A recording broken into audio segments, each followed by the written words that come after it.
at siya na mismo ang magpaliwanag. Ayan. Ano nga ba yung nilalaman ng kanyang House Bill patungkol sa anti-political dynasty? Nasa linya na po natin live via Zoom si Bukidnon Representative Jonathan Keith Flores. Good morning po, Congressman, and welcome po sa Super Radio DCWB. Good morning po. Good morning Isa, and good morning Nympha. Opo, yun nga po pinag-uusapan namin kanina, meron po kayong naihain ngayon 20th Congress na anti-political dynasty bill. Ano ho yung kaibahan nito sa ibang mga na-i-file na anti-political dynasty bill, Congressman? Similar naman siya sa ibang mga nag-file ng previous bills before, no? But yung limitations, I think yung sa iba is fourth degree of affinity or consanguinity. Yung sa akin naman is just up to the second. Yung father, brother mo, wife, grandfather, uncle, ganyan. Hanggang ang limitations. Apo. Pero ano nga po ba yung pinakarason ninyo? Bakit nyo po final itong anti-political dynasty bill? Kasi kung di po ako nagkakamali, yung father nyo po dati, di ba, dating congressman? Yes po. Yes. That's not the reason naman. The Constitution requires na pinagbabawal yung political dynasty, and it's just waiting na mabigyan ng definition ng Kongreso. Kung ano, how do you define political dynasty? Diyan po yung problema kung ano ang wala pa kasing bill na specifically define kung ano yung political dynasty. Opo. Pero real talk, Congressman Flores po, no, uusad kaya to kasi lalo't-lalo na ngayon 20th Congress, alam naman po natin sa Kamara pa lang ang dami mga magkakamag-anak na. Sa Senado, binabanggit po ng partner ko dito, almost 4, di ba? Apat na pares yung magkakamag-anak, and even po yung presidente natin came from a political At former dynasty. president din. Yes. Laging mag-ina, mag-ama, mayor, vice mayor. Di ba, no matter how we look at it, if we go to the provinces, kahit anong probinsya sabihin mo, there is always gonna be like same family name, kamag-anak, asawa. And sa House, meron din mga magkapatid, mag-ina. No? Same with the Senate. No? Pati po party list. For me, Diba? sorry kasi parang may built-in advantage kasi yung incumbent no? So, natural, may advantages na nakalamang yung pamilya niya rather than those na walang relative in position. Doon po ba sa inyong panukalang batas, paano po i-define yung political dynasty? Ano po yung bawal? Okay, pag relative ka within the second degree of consanguinity or affinity, you cannot serve together with any incumbent, no? So, kung may governor ka, bawal ka mag-mayor, councilor, board member, congressman, no? Same with if you're district congressman, you cannot have a relative in that degree as mayor, councilor, board member, or any other position, no? Pero pag sa national position, Yun. pwede halimbawa, Ganun wag lang din, sabay-sabay ganun din sa sa national. local, halimbawa, presidente, presidente, and then yung asawa niya, anak niya, hindi ho pwedeng mag-governor, mag-mayor, ganun. Ganun din po. Pag may national position, bawal din na may kamag-anak within that degree in any of the local positions. Oh. Yung pong tanong ni Isa kanina, ano kaya yung chances nito? Both sa Senate at saka sa House? Ano po To be realistic about it po, medyo slim. But siguro that really depends din kung anong public support ang makuha natin dito. Ang importante po is gusto ng karamihan na dapat mabigyan na ng definition kung ano ba talaga tong political dynasty. We always talk about it, but no one can give us a definition kung ano ba ang limitations ng political dynasty. Opo. Ito po, pero hindi siya imposible ha, kasi pakituwid po ninyo ako kung ako'y mali. Sa Sangguniang Kabataan, meron na siyang yung batas natin, meron na anti-political dynasty provision. Hindi ho ba kapag halimbawa ang chairman ay yung barangay chairman, hindi pwede mag-SK yung anak niya, tama po ba? Yeah, yes, that's isang example po yan. Parang perfect example na pwedeng gawing ganun, di ba? Pati sa So, bar. oo. Dapat i-expand nyo lang yung coverage na i-include na natin yung other positions. And in the levels din, kung national ba or local lang ba. Pero sa ngayon po, bate po sa mga naririnig-rinig ninyo, ano po yung thoughts ng inyong mga kasamahan dito? Di ba kayo, na kumbaga, hindi ba naiinis sa inyo? Dahil kayo po yung nag-file ng ganitong uri ng House Bill po. to be honest po, hindi ko pa nakausap yung mga kasama ko, but I know that may dalawa na nag-file, no? I think Mm. sina Tinio ata Opo, nag-file din. Makabayan. Yes po. Yeah, kapatid ng Makabayan Black, no? Ang ano lang naman siguro is like, I'm sure there will be some resistance, no? Because some will say, qualified naman yung anak ko, qualified naman yung asawa ko. It's not really a question on qualification, eh. Mhm. Kasi simple lang yung qualification. And it's not also a question of good intentions, no? Lahat naman tayo may good intentions to serve, di ba?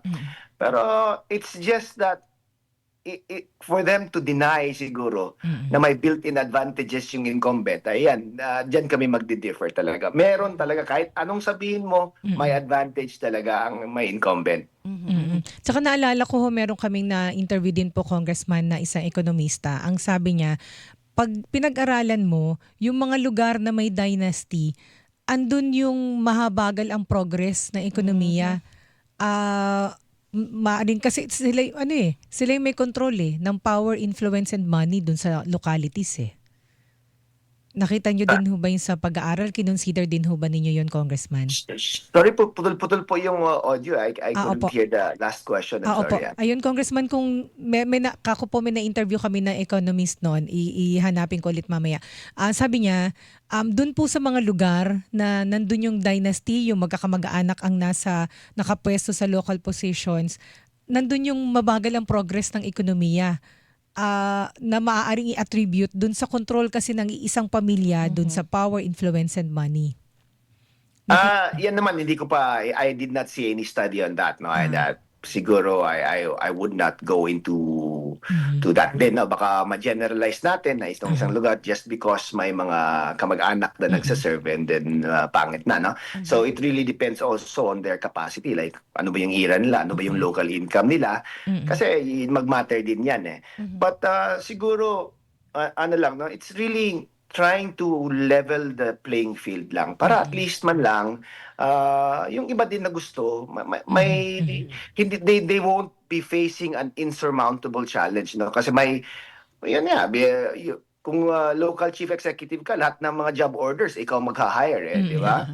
So lahat ng programs ikaw mag-i-implement, di ba? So once you do that, you can always bring along kung sino ba yung relative na gusto mong sumaksid or susunod sa iyo or something like that. Ako isang tanong na lang tungkol dyan.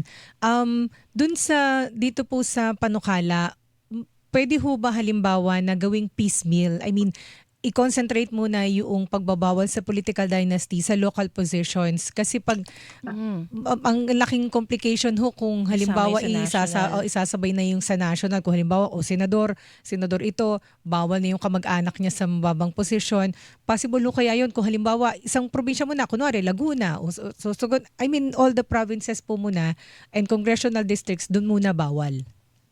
Ako, I'm willing naman to listen to any suggestions or modifications sa law. Ang gusto ko lang, at least ma-start lang natin. Masimulan lang. No? Nandyan na yan sa SK.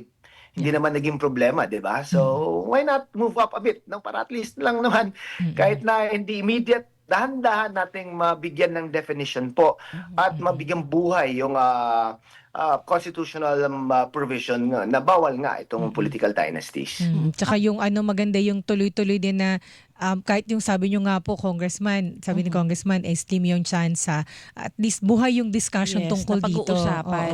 Kasi marami ring mga nananawagan eh. Actually, nung pinost natin tong bill ni Congressman Flores, maraming nagsasabi, tama lang, panahon na magkaroon ng political dynasty. Pero kayo po, Congressman Flores, matanong ko lang din po, no, ano ho yung mga nakikita nyo na may pag-abuso ba talaga na nagawa yung mga political dynasty? Kaya panahon na dapat na hindi na talaga kumbaga umaalagwa yung mga ganito pong political clans. No, hindi ko naman sasabihin na inaabuso, no. Ang sinasabi ko lang talaga is, and paulit-ulit ko tong sabihin kasi there are advantages lang. Kahit na anong tingin mo diyan, meron talagang advantage pag may incumbent. And the person na walang incumbent na kamag-anak is naturally at a disadvantage from the start pa lang, no? Kasi lamang nga yung may relative na in power. Ayun, okay. And maiba lang po kami ng paksa, Congressman Flores, isa po kayo sa mga House Prosecutor no para po sa impeachment trial laban kay Vice President Sara Duterte. Kamusta po yung preparations po ninyo sa ngayon? Sa ngayon walang movement po kasi wala namang naka-schedule si Senate and parang inaantay lang namin kung anong mangyari sunod. And Mhm. nandun ang bola sa Senado ngayon Opo. So we're all waiting for them. Opo. Nabanggit nyo walang movement kahit po ba sa House Prosecution Team? I mean, hindi ho kayo nagkakaroon ng meeting, discussions, o paano po yung ilalatag yung mga evidences, ihaharap yung mga testigo, etc. po? We met po yung mga prosecutors po and nag-assign na rin kami kung anong articles na. So I was assigned to Article 6 ata or something like that na. Yung iba, they have their own articles to study and prepare for, no. Yan. So far yan pa lang po ang movement. And we already filed the reply. So yun. Opo. Hanggang doon pa lang. Opo, na-interview na rin po kayo last Friday ng mga kasamahan natin sa Kamara, and kayo na rin po mismo nagsabi na magko-comply naman talaga yung House Prosecution Team doon sa second requirement ng Senate Impeachment Court na certification na interesado pa nga yung 20th Congress na i-pursue itong impeachment trial. Yun nga lang po, talagang mangyayari pa siya, Congressman, di ba, either July 28 or 29, tama po? Yes, ma'am. After pa po convene ang 20th Congress. Kang sinabi ko naman is parang superfluous na yung compliance kasi nga ang House na nag-file niyan, 'di ba? Andyan na 'yan, 'di ba? So it should only be the House also who will determine na ituloy ba or hindi, 'di ba? Kasi that's the prerogative ng House Opo. Hindi ang punto ko lang po doon is for me mali yung Senado na orderan mo pa yung House na willing pa ba kayo or hindi, because if in the unlikely event nga sabi ko na ayaw na ng House, ang House mismo ang mag-a-act na ayaw na, 'di ba? Hindi na kailangan ng order from the Senate to comply or but then again sabi ko rin na ang Senate right now as an impeachment court is a court, and just like any other court, usually naman pag abogado ka, you comply. Dalawa lang ang options mo either mag-comply ka or iakyat mo to a higher body or something like that. And regardless kung if you agree with the order or not, regardless if you think that the order is sound or not, di ba? Minsan as a lawyer, comply na lang Opo. Di ba? So Sunod na lang. ibig sabihin po, Congressman, opo. Kahit na sa tingin mo, maling-mali yung order na yun. Opo. Di ba? So ibig sabihin, Congressman, magko-comply po kayo July 28? Ang sinabi ko po is malaki ang probability na magko-comply na lang para matapos na. I mean, I'm speaking personally. I haven't met with the other prosecutors, no? Kasi sabi ko, for me nga, it's unnecessary at first yung order. Hindi talaga kailangan yun. It's not constitutional also because, wala namang nagsabi doon sa Constitution na once na-file yung impeachment court, ang impeachment complaint, tanungin mo muna sila kung willing pa ba. Kaya nga final di ba? Pero yun nga po, Congressman, hindi po ba kayo nagugulat dun sa mga nagiging order po or requirements? I'm sorry, I putol-putol yung ano yan? Ulitin ko na lang po, hindi ho ba nagugulat kayo o kaya yung House Prosecution Team sa iba't ibang mga orders or requirement po na binibigay ng Senate Impeachment Court? Tsaka, hindi rin ho ba kayo nainip? Kasi February 5 po nung iniakyat yung Articles of Impeachment sa Senado. Pero ngayon po, July na, Congressman. Ilang beses na po yan na discuss po na hindi lang ng ibang prosecutors, pati na rin po yung spokesperson namin sa prosecution panel na medyo yung word forthwith po, medyo hindi na comply. So obviously, we all know what it means. And iba yung nakita natin on the part of the Senate din. Pero sir, kasi dun para lang po dun sa viewers and listeners natin, kasi yung pagpapabalik sa Kamara ng Articles of Impeachment, sir, di ba dalawa yung ayaw nilang gamitin yung remand. Ayaw na? Return daw. Hindi daw. At saka yung nasa order, hindi ginamit yung term na remand So, binalik dalawa yung order doon Yung isa is magbigay yung Congress ng 19th certification ng 19th Congress ng certification na Nagawa na naayon yun. sa Constitution, nagawa na. Na-comply naman po yung isa So, yung pangalawa, ang kulang kasi ang sabi ni Attorney Tonggol, tagapagsalita po ng impeachment court, nakadepende doon sa Kamara, isa sa mga pinagdedependahan ng pagko-convene ulit ay yung pong pangalawang certification or attestation na yun nga po na itong 20th Congress ay interesado pa rin. So ang nakikita niyo magko-comply ang prosecution panel. Ulitin ko po, sabi ko po na parang as an order, no, may malaking probability na magko-comply. But again, uulitin ko and I would like to emphasize this po na yung order asking us to comply is really not necessary at all. No, it has no grounds in the Constitution or walang basehan talaga kasi it's really the prerogative of the House, no?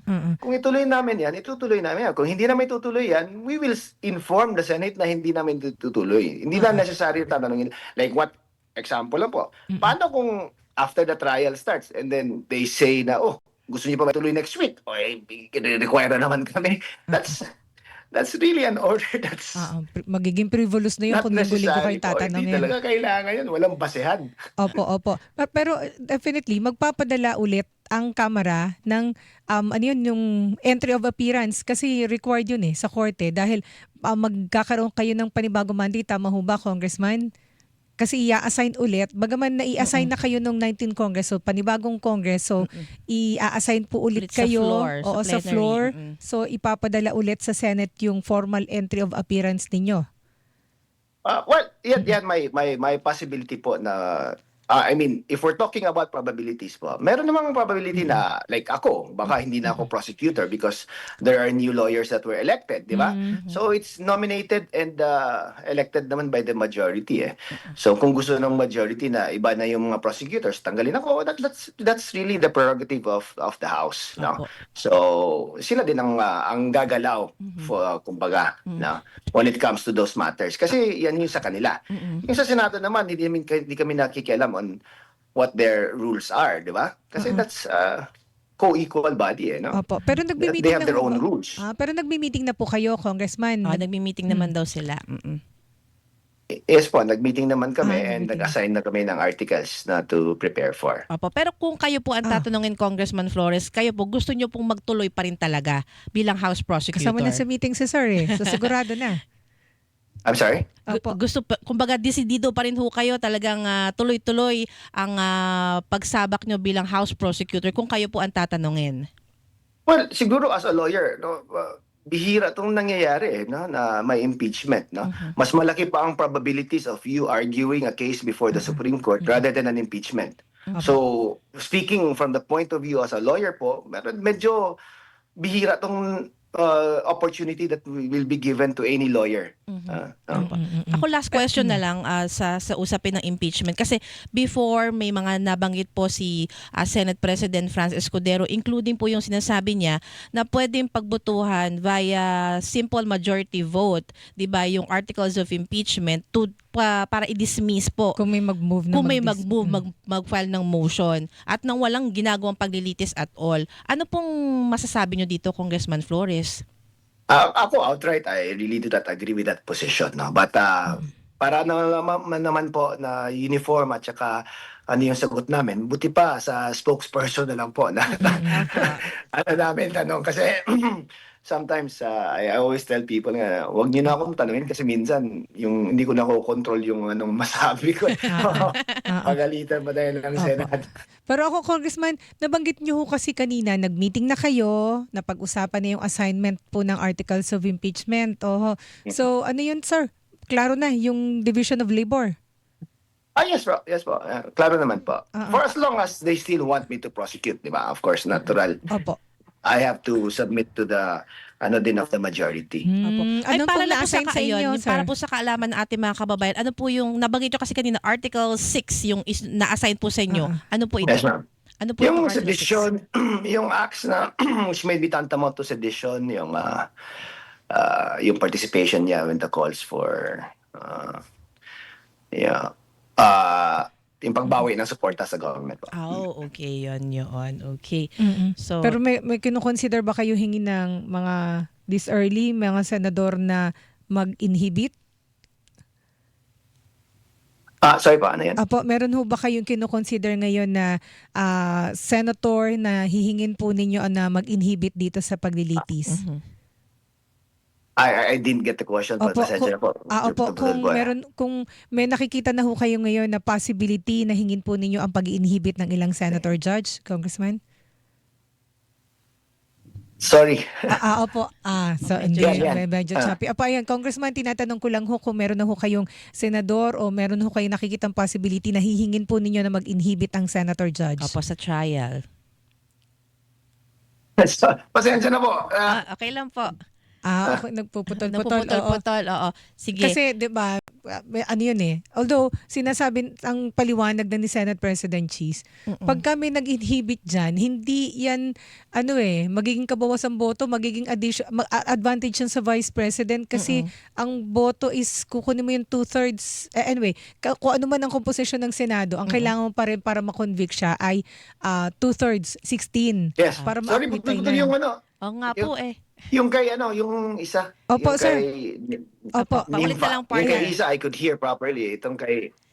Ganun po ba? Opo, ulitin ko po. yes, ngayon. Yeah, Yan. okay. Isa na lang po. May nasa impeachment, tama na.